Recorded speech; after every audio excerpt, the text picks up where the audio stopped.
It's time for our WrestleMania 40 prediction show. That's right. I'm Dennis Farrell. That guy next to me, Dmitri Young. Let's just call him. Do we still call you by your catchphrase name now? Master of Ceremonies. What was it? Not the No, Grandmaster. it was the Grand Marshal. Grand Marshal, not the Grandmaster. What is going on? How was that, by the way? You know what, Dennis? Going to Cincinnati for opening day. I've been there before, but as a player. So we didn't see the actual parade going down through downtown Cincinnati.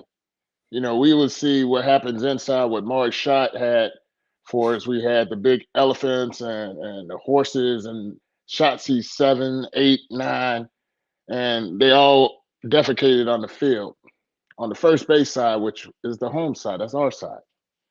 That's all I ever got to see. But seeing it from the outside and how this is like that's like a state holiday. I mean, unofficial because there's no kids at school because they were all at the parade. And it went through downtown and went down. I couldn't tell you the names of the street. I'm old and don't remember. And it went up and it went through where it used to be the hood and they got it regentrified and stuff.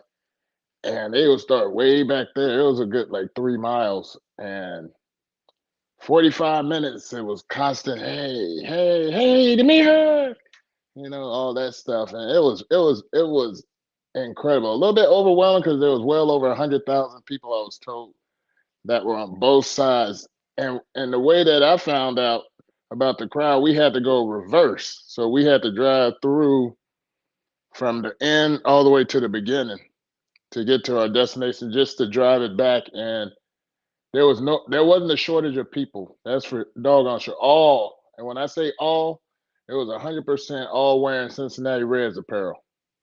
Well, for this podcast, I wore the only thing Cincinnati I have, and that's my WKRP shirt. So, oh yeah, that's Cincinnati enough. I like to think so. Wearing your WrestleMania shirt for a WrestleMania 40 prediction show. By the way, super exciting. I think I've asked you this before, but since this is the WrestleMania prediction show, 2 nights of WrestleMania, so we've been told.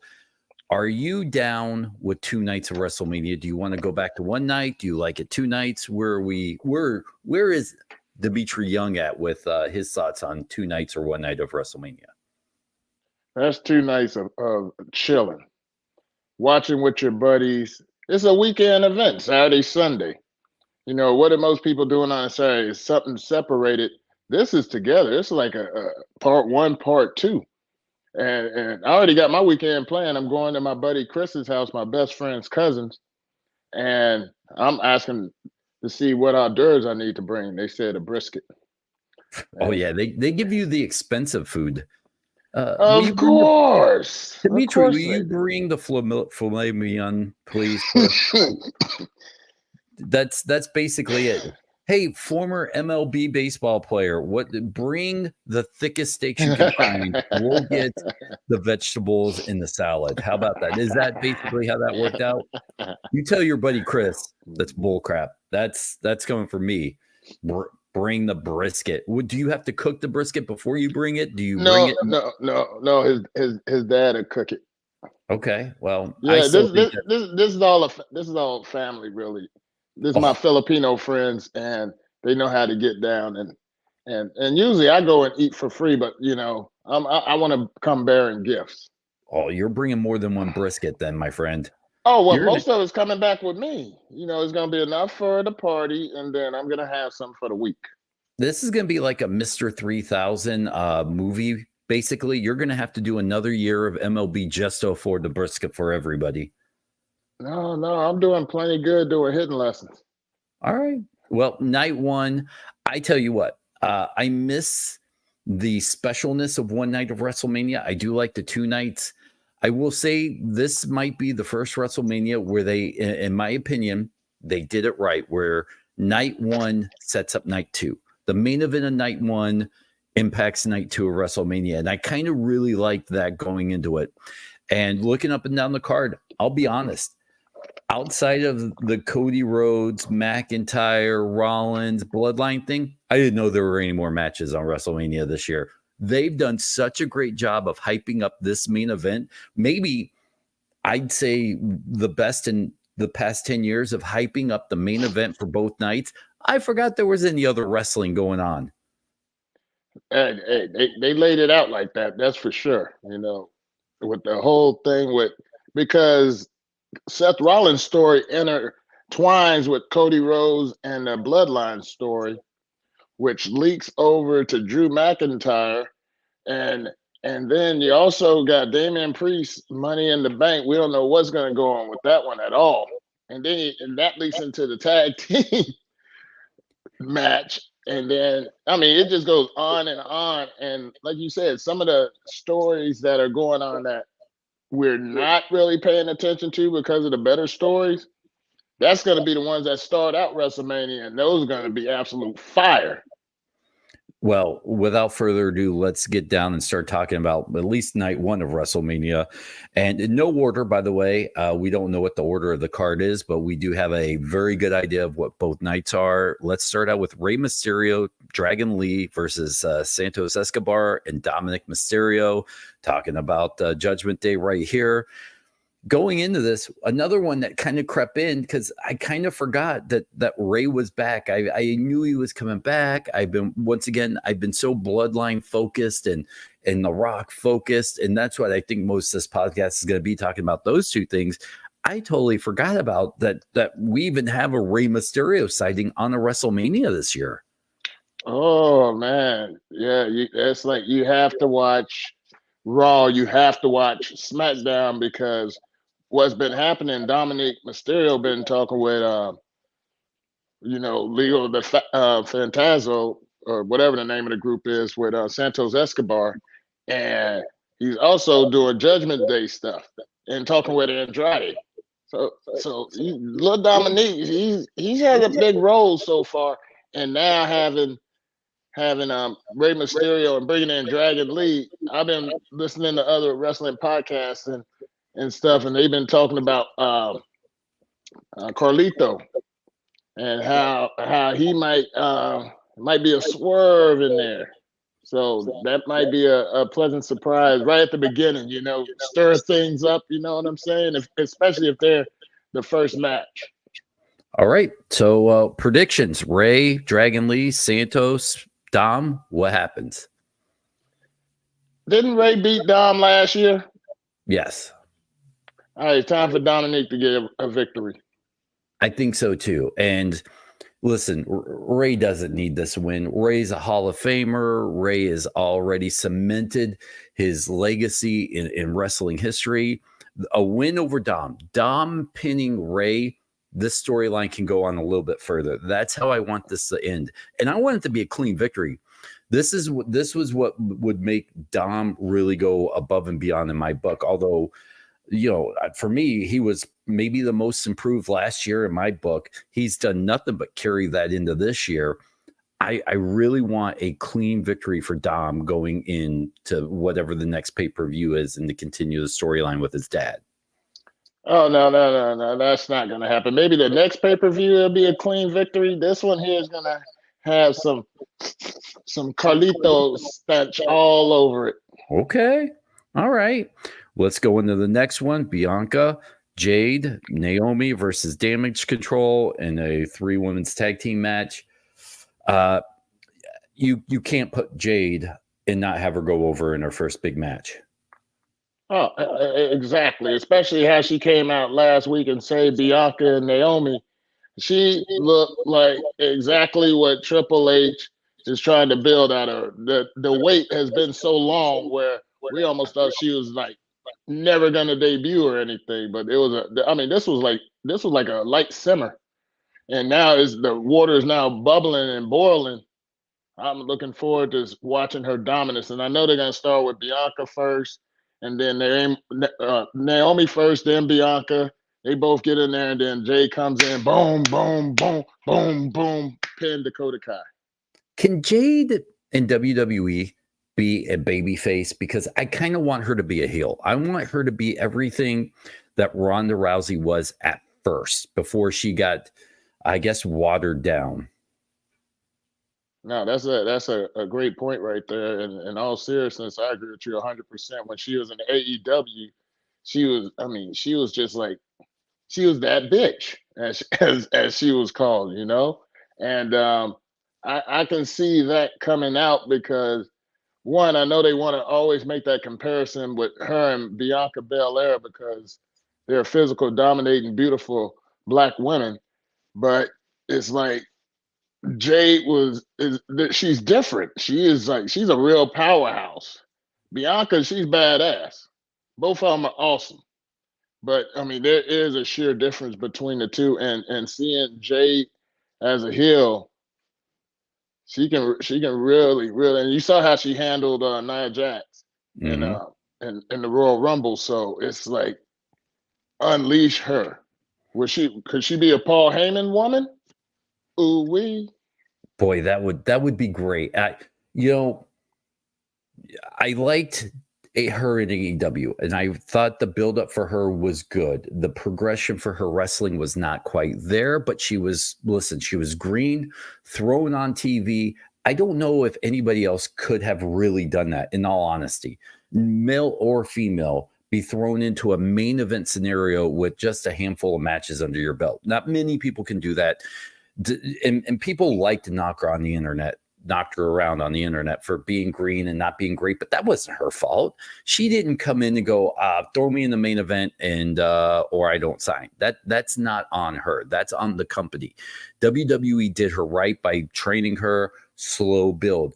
I would, you know what, for me, if Jade came in and took out everybody, face, heel, just been dominant, stand over everybody, I would be happy with that. I think that's the Jade I want to see in the WWE.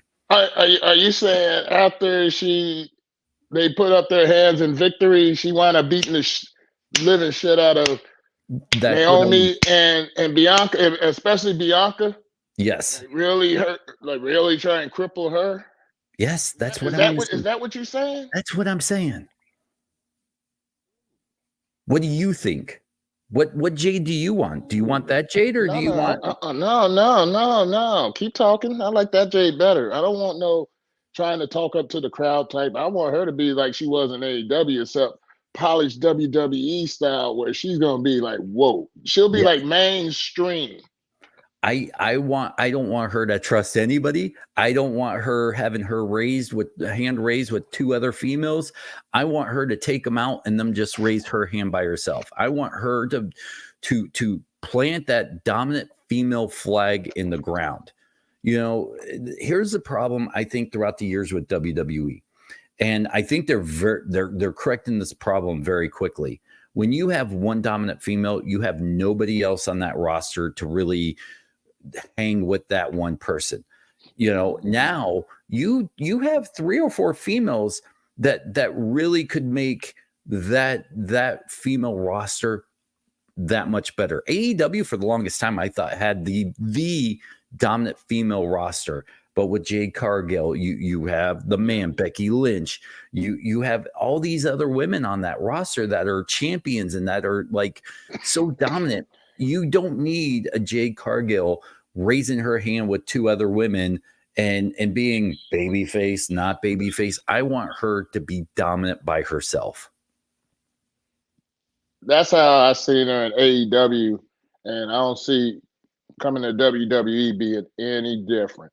Like, yeah, group her up with Bianca and Naomi, and I love your scenario. And then at WrestleMania, after their victory, she wipes them out, and she stands alone, type stuff.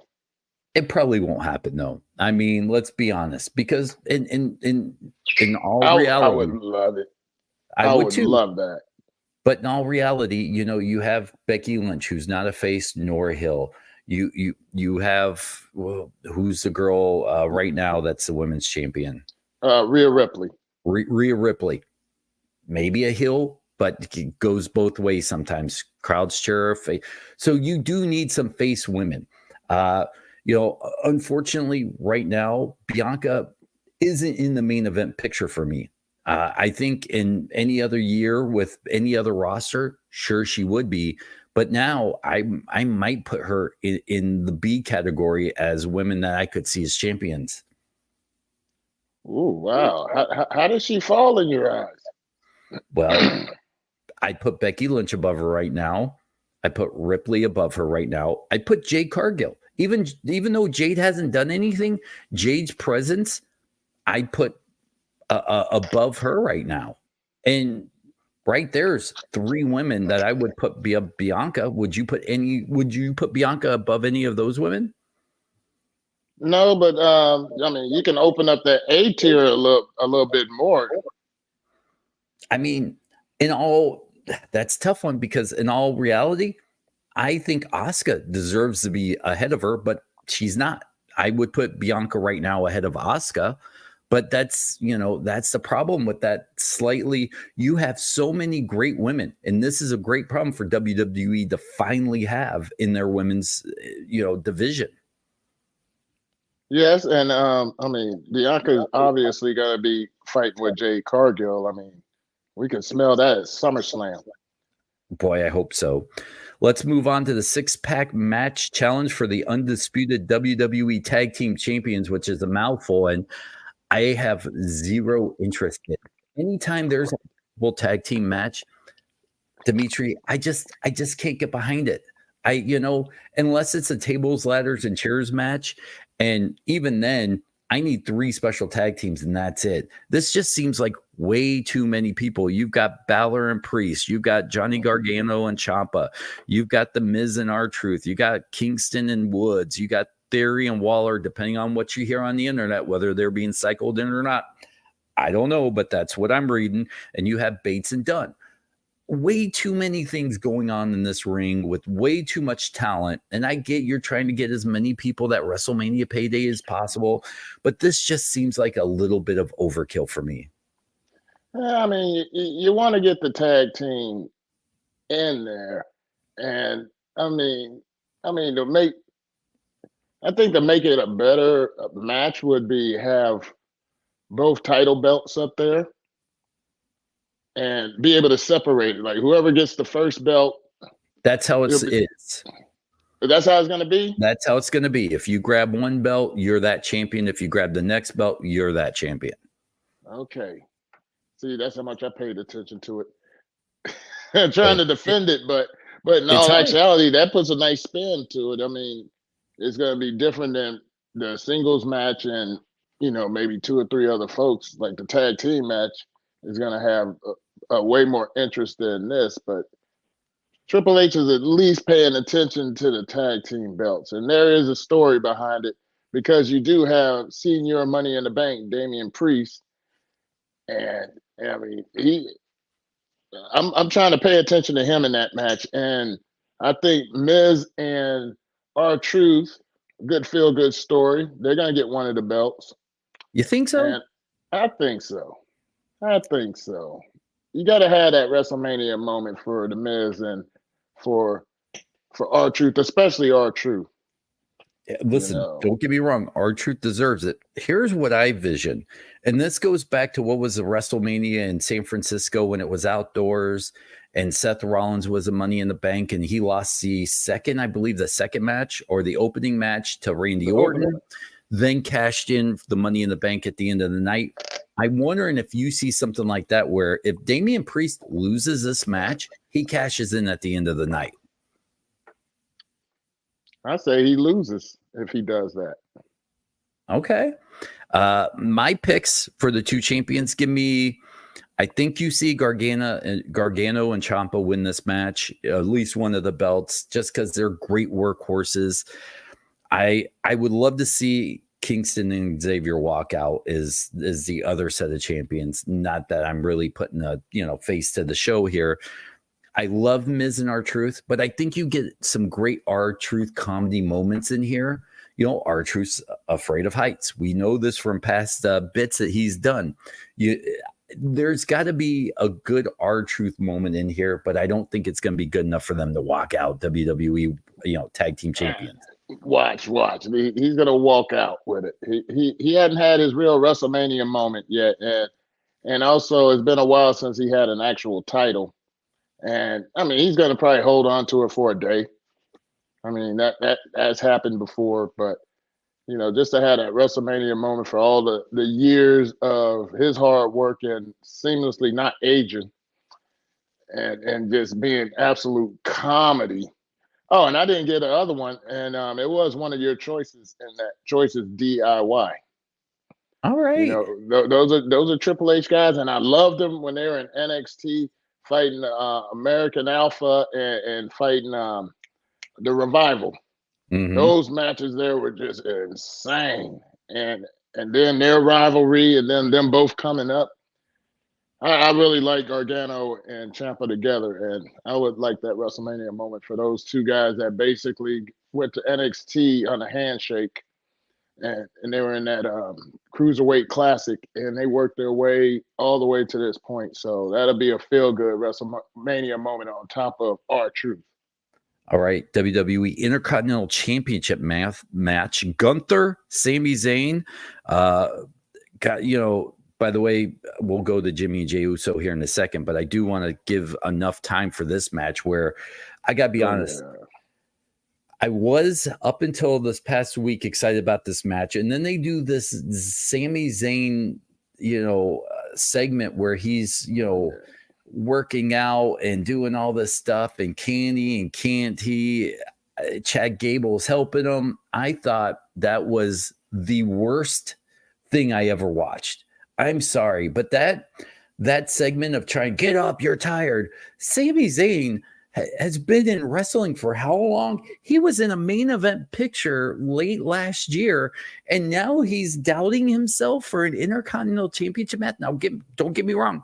Gunther's a workhorse. Gunther should walk out of WrestleMania as a champion. There's no way Sami Zayn has a chance in this match.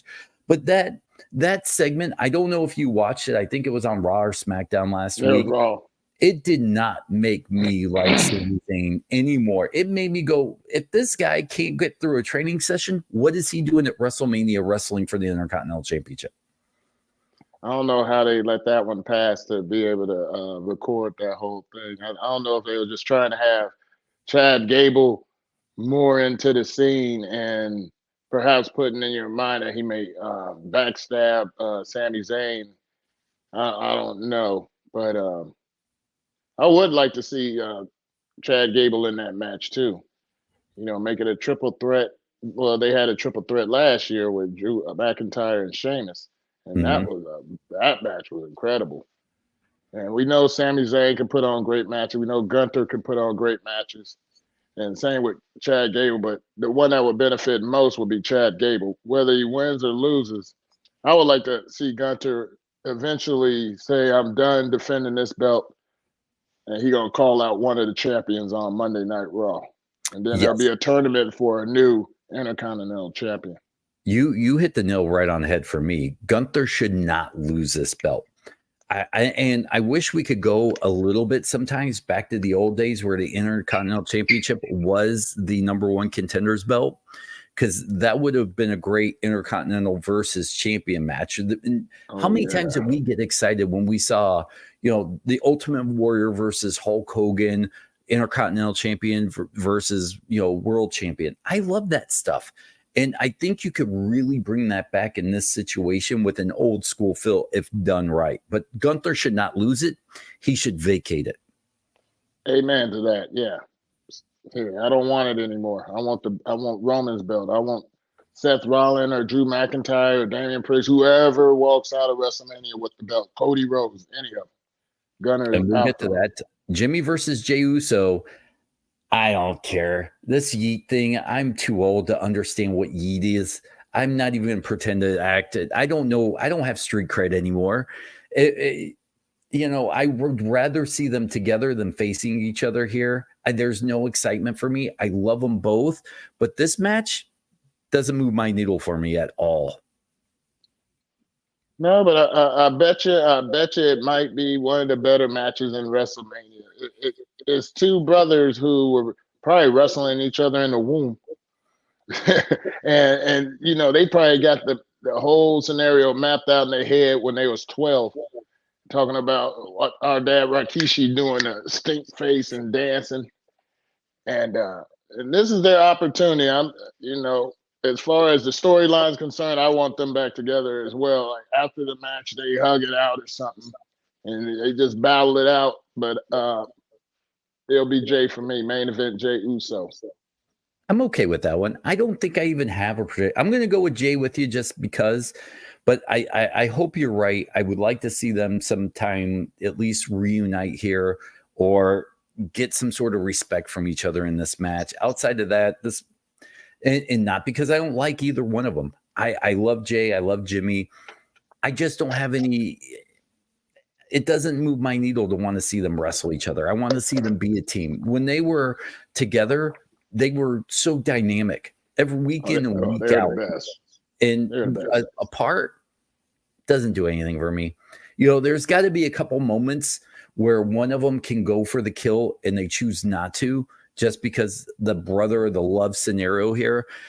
If you can draw my emotions into it, listen, I'm a sap. I love good emotions. I will still cry to this day to, Shawn Michaels, Ric Flair, I love you retirement match. Still will bring tears to my eyes.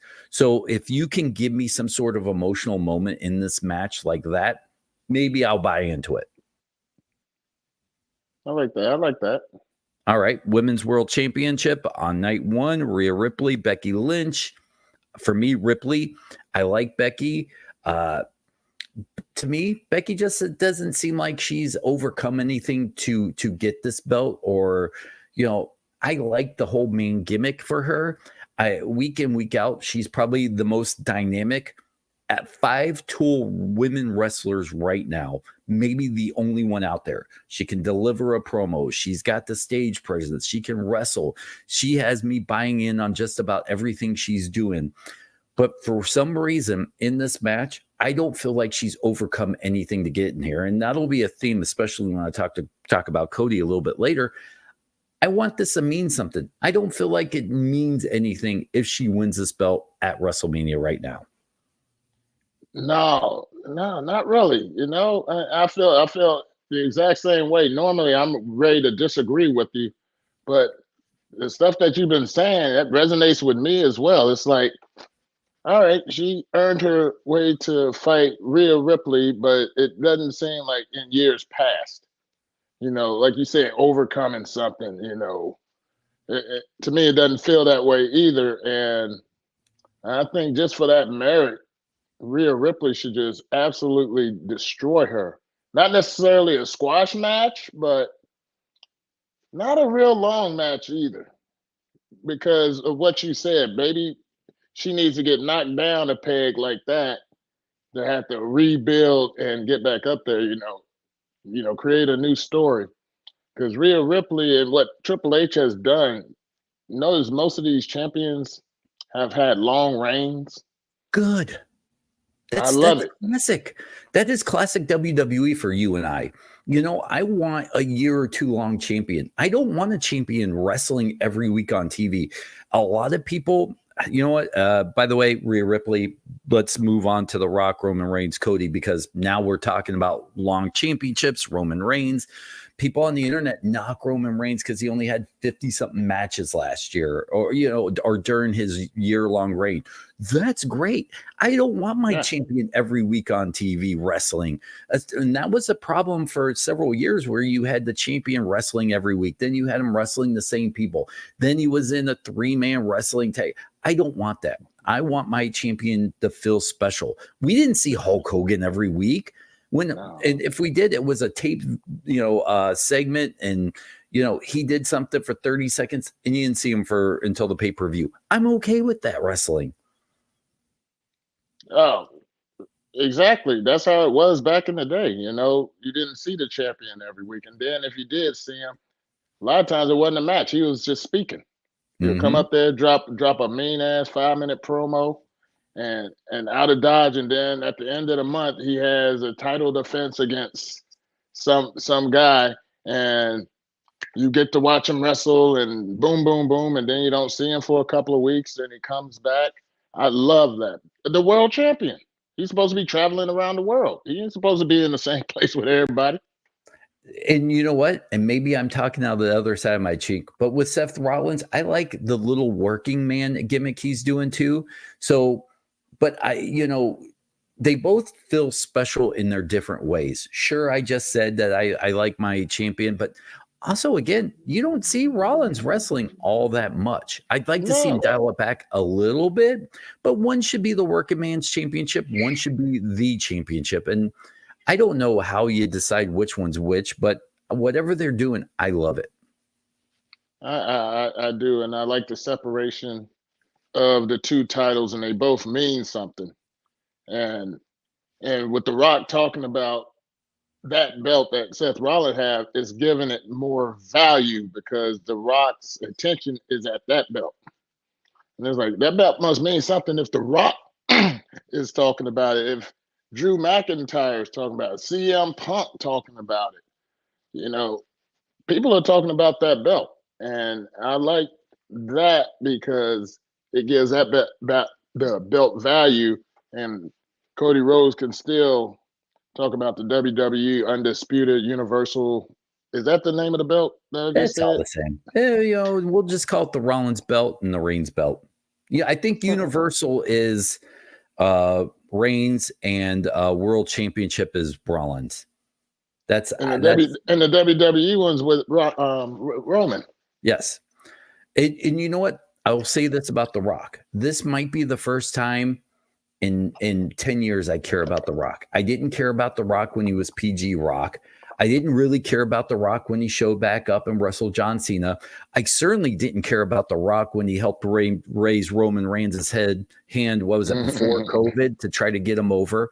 But this version of The Rock has brought me back in. Oh my gosh. Say what you will, but this version of The Rock has made me believe he can beat anybody at his age in WWE. And that's been my problem when you bring in aging, not Asian, but aging superstars past their prime and put them in the main event picture like, was it Goldberg several years ago? Yeah.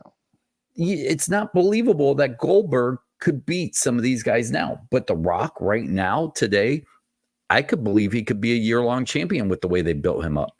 Oh my God, he's much see.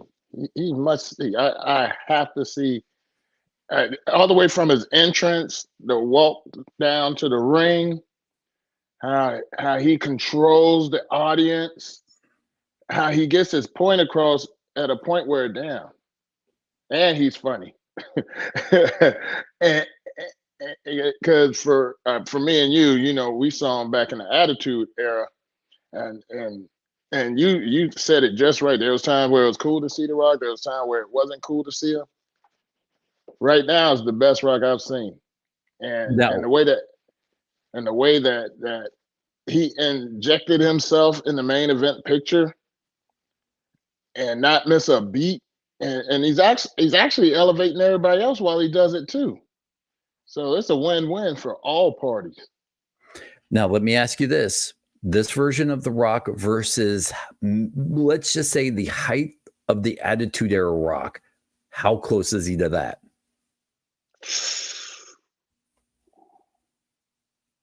In your opinion? He might have surpassed it. That's very impressive. You know what?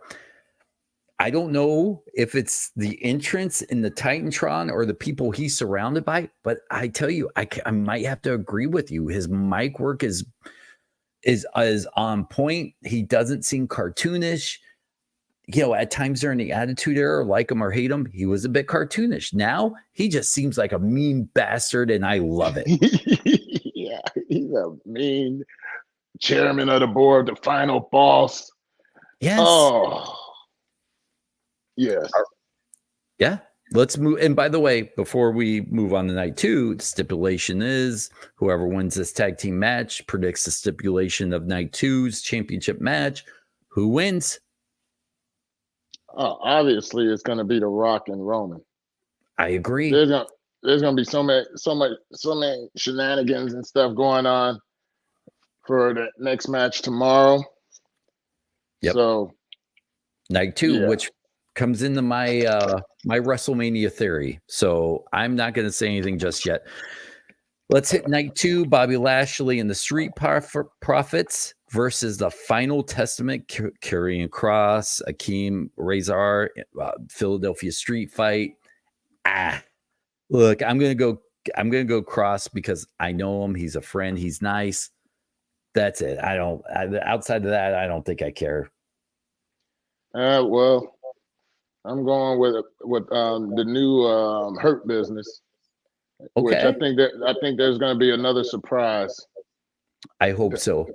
And I wish it was Shelton Benjamin coming back, but unfortunately, I don't know if we'll see him back. But let's move on. Before we move on, I'd like to see MVP and Omos join Lashley in the Street Profits. I'm okay with that one, although I don't know if I care too much about Omos.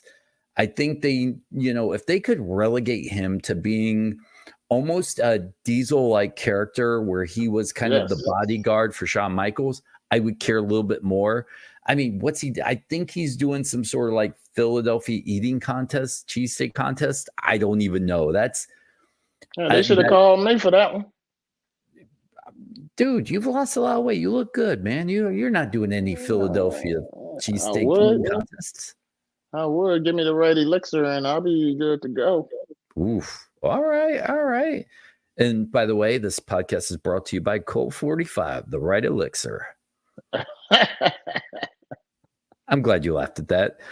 LA Knight versus AJ Styles. I tell you what, any other year, I would care about this match. I would be excited about this match. But once again, WWE has done this amazing job of turning both nights into Bloodline versus Rollins and Cody. And just this match, unfortunately, has been washed down. I don't care. I hope LA Knight gets it. He deserves a win. He needs a big win. I think when you look at these two guys and their trajectories, AJ could take a loss and still be AJ Styles. LA Knight takes a loss here.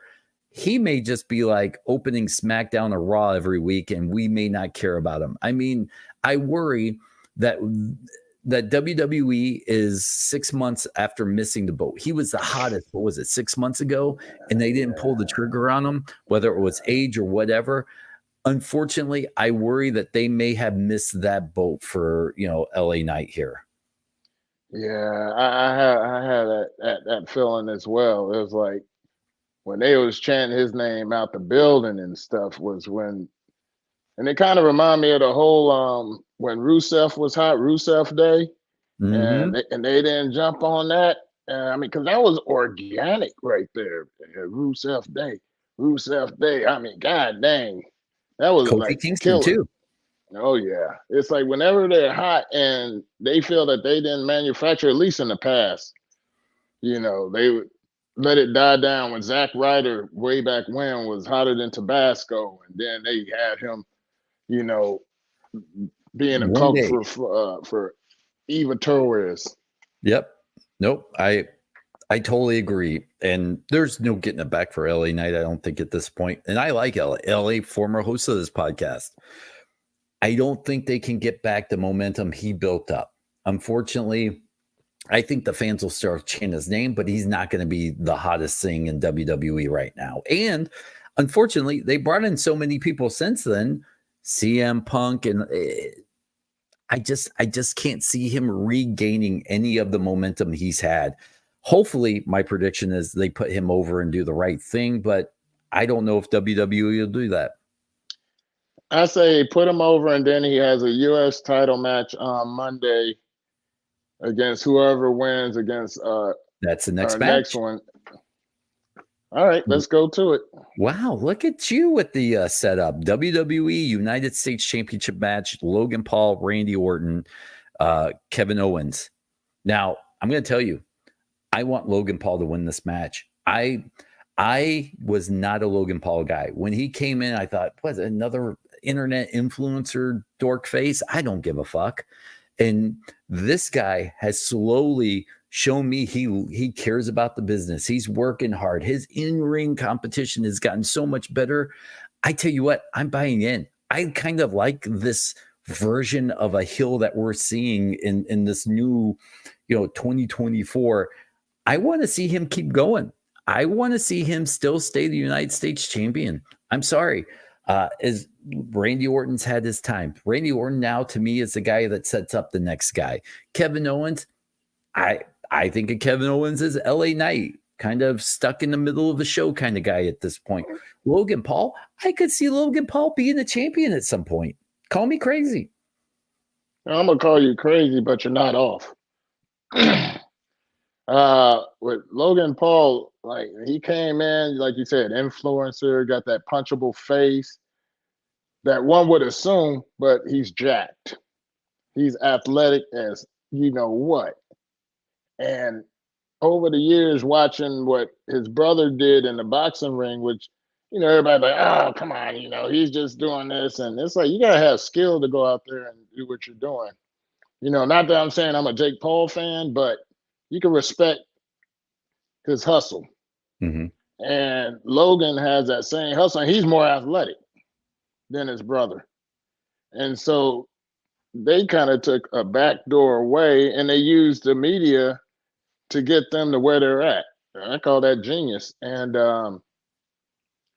I can see him holding on to the belt for one more day, but he'll need like a real feud. He'll need his arch enemy, and I think that's LA Knight, and he takes the belt on Monday Night Raw. Or what show is he on? Is he on Monday Night Raw or SmackDown? LA, I think he's on SmackDown. And same with Logan Paul, right? Right. So I see that on the first SmackDown.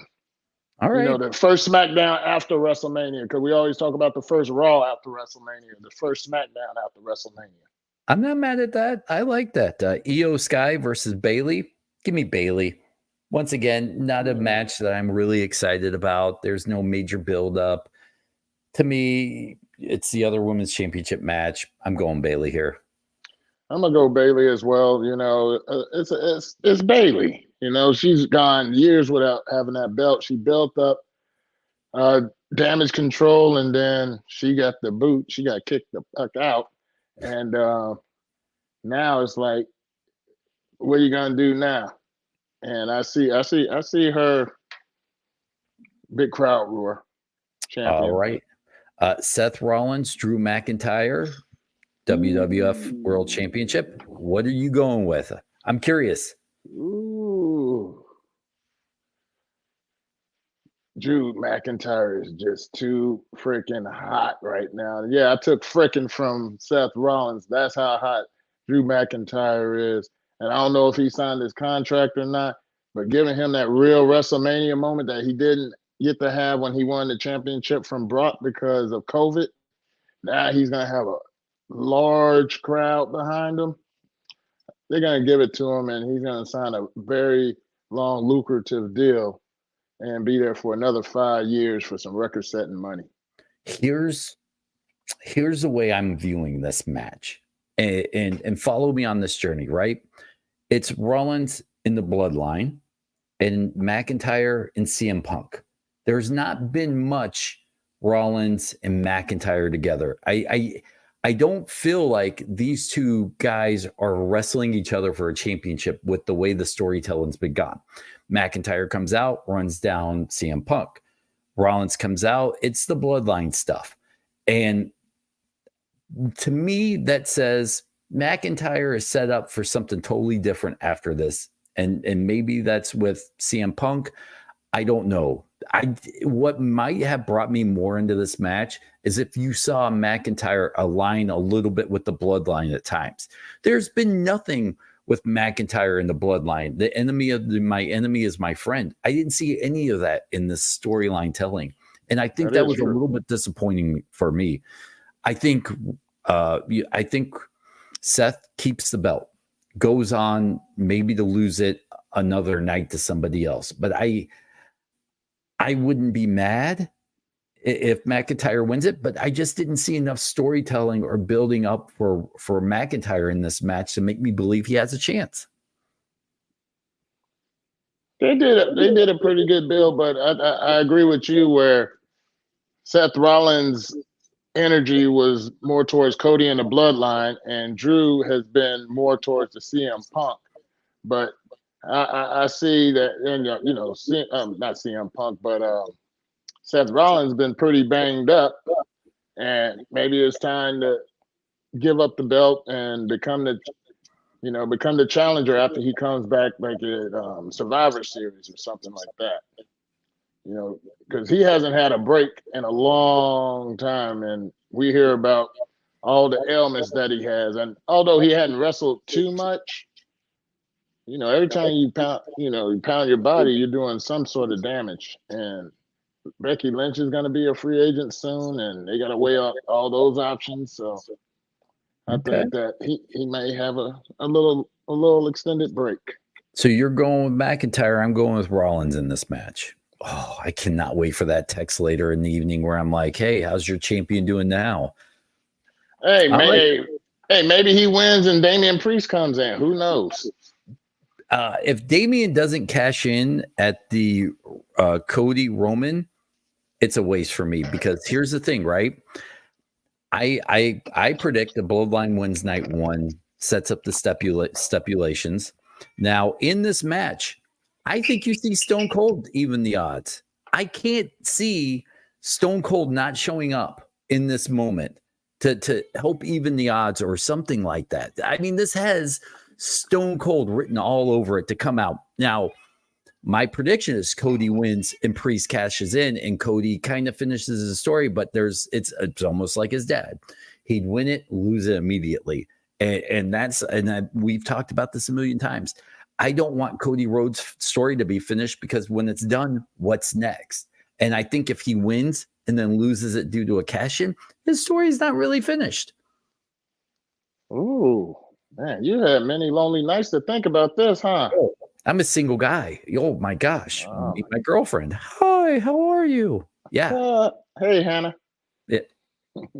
So what do you think of my prediction? Ooh, yeah. Like I said, you had a lot of time by yourself to think about it. That is. If I was a writer, I'll be calling you for plagiarism. Right. Mr. Show Biz Guy says Bloodline wins Saturday. Stone Cold plays. Thank you. We have another guy that agrees with me that you may see a Stone Cold sighting. There can't be. You can't have Rock with Stone Cold. Well, what about John Cena? Is that the same for you? Well, you remember who did they throw into the doggone truck where they had Cena and Stone Cold's face? Okay. That Cody? Yeah. And maybe he's the difference maker. Maybe he joins the Hollywood Rock crew, since he's Hollywood himself. Or I'm just throwing out different scenarios with all the people that are in that particular match. Dmitri Young, 12 plus year MLB vet, multiple All-Star game, comeback player of the year. What is your prediction? I don't want to hear what you think, but what is, and by the way, Mr. Biz just said Cena is booked for Mania. So thank you, Biz. I didn't know that. I could have probably texted PD and asked him, but I didn't. But name dropper. You like that? Listen, when I set you up as 12-year MLB vet, multiple All-Star. It's 13. 13 years, 12 plus. That implies 13. 13 sounds better. Comeback player of the year, Detroit Tigers, 3 home runs on opening day, which is this Friday. I'll be there for that, by the way. Let me ask you, what is your vision for this match? Oh, man. Well, because The Rock and Roman wins night one, there's going to be all kind of shenanigans going on early in the match. Then there'll be a period in the middle of the match where it's going to be getting down. And then towards the end of the match, that's when we'll see the Rock, and we'll see Stone Cold. We'll see Solo Sikoa. We'll see a surprise, maybe Cena. Who knows? And the outcome is going to be to the effect where Cody does not finish his story, and the place is erupted with the loudest boos and pissed offness, and we're going to hear a lot of bleep keep seeing a lot of dead silence because of all the profanity. And WrestleMania is gonna win, are gonna end on an absolute. It's gonna erupt with booze. That's what I would like to see. I don't want a feel good story to end on this one. Oh, thank you for that, because I feel the same way. Now, the wrestling nerd in me, I have to ask you another compared question. The scenario you set up, Cody loses, the stadium revolts. Bigger moment. Hogan turning heel at Bash at the Beach, Cody losing this match. What has the biggest fan reaction? Oh my God, the way that they built up the finish the story, and everybody's predicting that the story is going to end at WrestleMania. It's going to be worse than when Brock Lesnar beat the Undertaker. How everybody was just shocked, but like you said, there's going to be some pissed offness with Hogan. Them throwing cups and I mean they had to really watch out for themselves. Thank God they was only getting hit by cups. But I actually, it's funny that we say this, because I actually rewatched that clip. And if you go back and watch it again, and I hope you do, Mean Gene gets hit by something and he's bleeding from the nose during the interview. Yeah, I remember that. Totally forgot about that. And I just saw that this week. And that's what made me, when you talked about how you think the fans will revolt, it made me wonder, what's going to be the bigger fan revolt? Cody not, or Hogan turning heel? Yeah, I think Cody not winning. It might be the new, because nothing has been that drastic in a long time. So we need to replace that, and that's what Triple H has been doing, is replacing, modernizing. Big testament. If Triple H can pull the heartstrings of the fans like that, that cements his legacy as one of the greatest. In all honesty, I think he's done an amazing job so far. No one can argue that. He's took a product that was run by apparently a molesting 80-plus-year-old crazy rich billionaire and turned it back into a wrestling company that can do wrestling things. And there's blood, and now people are showing up on different shows. Now it's fun to watch WWE again. And I'm a guy that I love AEW. I love WWE. I love NWA. I love all wrestling. I'm not going to say I like one over the other, but if a product can keep my attention, I love that for that day. I agree with those words, and I'm surprised I agree with you this much. But I mean, you're dead on. I like watching all the wrestling. There's no, I watch this one only. That one sucks. No, it's all good, because when guys from some of those other organizations end up in WWE, you're like, where did this guy come from? Well, if you pay attention to some of these other organizations, you'll see where these people are coming from. And all these indie wrestlers that end up on TNA, that end up on AEW, that go to New Japan and end up at WWE. It's like, watch people evolve, and they'll start out one way and then they come to the WWE and become a finished product. It almost, because I wasn't a tape trader. I know Lars traded tapes, and I was a strictly NWA WCW guy, and then I watched Saturday Night. But when a guy popped from one show to the other, I didn't know it was coming. I was generally shocked when these guys showed up with different names, Legion of Doom, Road Warriors, that kind of stuff. And so to kind of that point, yeah, I like keeping up to see where these guys bounce around, what their product is going to be, or their character when they jump around to different shows. But I'm not a guy that's going to pick. Now, I have my issues with WWE. I have my issues with AEW. I have my issues with NWA and MLW. We all have our certain issues, but you know what? I try to watch as much as all the products as I can. Sometimes I watch whole shows. There are weeks I don't watch Raw. There are weeks I only catch the recap, but it doesn't mean I like one better than the other. Now, and as you was talking, I was having a flashback to when I was growing up, watching UWF, watching AWA, watching what was that, Global, and watching all these guys, like watching Global, watching the Ebony Experience, aka Harlem Heat, aka Booker T. And that was where he started. and yeah, Marcus Alexander Bagwell is he was the handsome stranger. Yes. The Lightning Kid, who was the 1, 2, 3 kid who turned into Six, who turned into X-Pac, Sean Waltman himself. And so watching these people, and then you watch them like AJ Styles. When AJ Styles came to WWE, the people that only watch WWE were like, dude, where did this guy come from? Well, if you watch TNA from the beginning, him, Yeah. 5-star match, him and Christopher Daniels and Samoa Joe, all those battles over the years with AJ Styles and Kurt Angle. And I mean, AJ Styles, you watch these guys, and then you watch when Drew McIntyre got released and he went down to the minor league, so to speak, and worked his way back up. And same with Cody Rhodes. And you get to witness great wrestling all over the place and a great appreciation. I watched MJF when he was in MLW with the Dynasty with Alexander Hammerstone and Richard Holiday. Oh, I miss Hammerstone. We got to get Hammerstone on the podcast. Oh, yeah. And he's only 33, dude. Yeah. Yeah, you remember you was the one that was saying that he was old, and then I heard another podcast talking about him being old, and the guy was like, "No, he's 33." He's like, "Oh shit!" All right, way to call me out. I deserve that.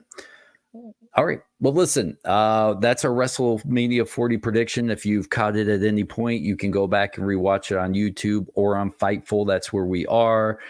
Rate, subscribe, do all that podcast bull crappy stuff. Dmitri, what do you got coming up? You know what? I don't have anything coming up for at least this weekend, outside of the WrestleMania parties at my best friend's cousin's house, Chris, and I'm bringing brisket. So that's right. Dmitri, the brisket young. That's right. And by the way, we do have interviews coming up. We have Ricky Morton and his son coming up in the next week or so. We have, who else? Oh, EC3 coming up. So we got some NWA guys, and we'll have other interviews coming up. So just throwing that out there. We do have some confirmed, but it was WrestleMania week. We took a holiday off for Easter, and then we had opening day. One of us was a Grand Marshal. The other one wasn't. I'll let you guess which one of us was. Guys, enjoy WrestleMania. Reach out. Let us know what your predictions are, because we would love to hear them. Wrestling Perspective Podcast at gmail.com is our email address. Reach out. Let us know. We want to hear it because we can't wait to talk about it next week. All right, Dmitri, I missed you, man. Welcome back. Hey, miss you too. And I hope my predictions are right. All I know is going to be a great WrestleMania. That's right. All right, guys, enjoy WrestleMania. We'll talk to you next week. Enjoy. Peace.